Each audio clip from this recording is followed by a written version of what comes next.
వాక్యము ద్వారా ఈ దినాన్న లబ్ధి పొందుతూ ఉన్నటువంటి అనేక మంది దైవజనులను మనం చూస్తూ ఉన్నాం.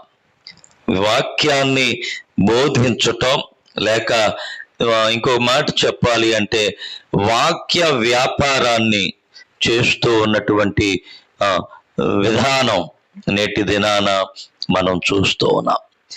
వాక్యము వ్యాపారం కోసం కాదు. వాక్యం ద్వారా వ్యాపారం చేయటం వాక్యానుసారం కాదు.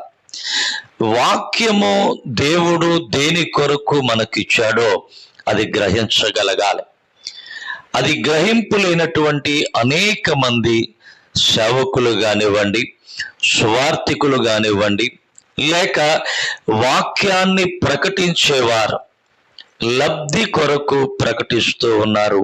ఇది సరి అయిన విధానం కాదు.